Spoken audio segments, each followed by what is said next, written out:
in neighboring Telangana a day after a massive blast reduced a chemical factory in the state literally to ashes. And this is barely an hour and a half away from Hyderabad. The death toll has now gone up to 36. Operations are continuing with the police and the fire department officials retrieving several bodies from the rubble. In fact, we're given to understand at least 3 to 4 more bodies are in such a state where they can't be identified, and therefore they've not revealed the true extent of the death toll. Right now, it is at 36, but could likely go up even further. This blast happened at a chemicals factory. It's called the Sigachi Chemicals Factory. This is in Sangareddy district. It has raised many questions over the lapses, the lack of regulatory mechanisms. Since this accident happened over the last 24 plus hours, no one there has seen the owners. The FIR that has been registered does not mention anything about the owners of the factory or the managers of the factory or the people who are responsible for these lapses. And the police don't seem to be in any hurry to make any arrests in this case. Telangana Chief Minister Revanth Reddy today visited the site. He sought a detailed report on the accident.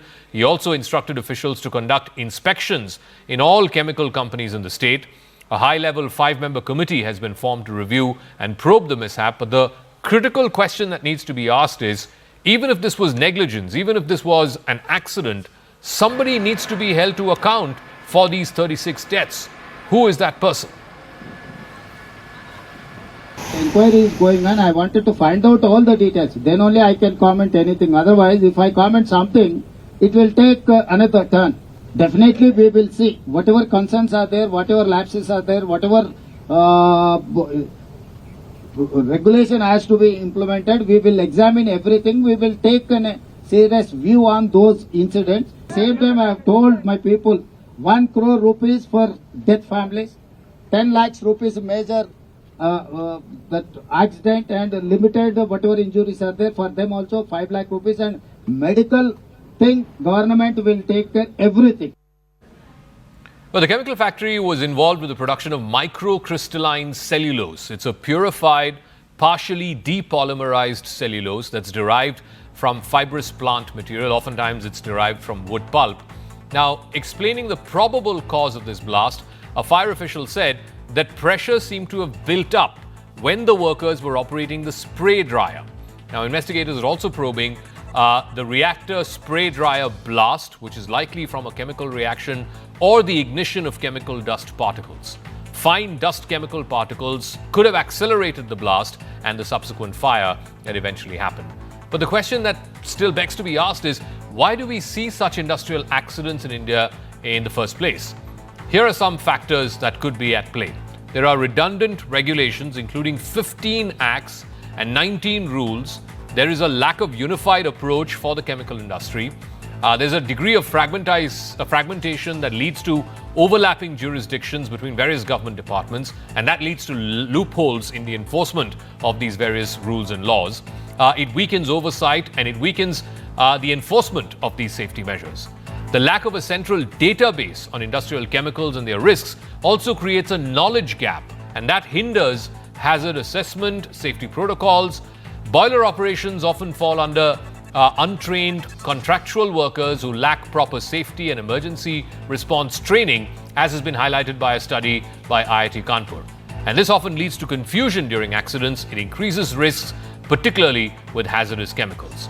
Also, there are industries that try to cut corners, owners of companies and factories that try to cut corners. Cost cutting by some industries often neglects safety equipment and infrastructure, whether it's proper ventilation and whether it is proper fire safety. There's also lax implementation, insufficient inspectors, corruption, low safety awareness in what is clearly an informal sector.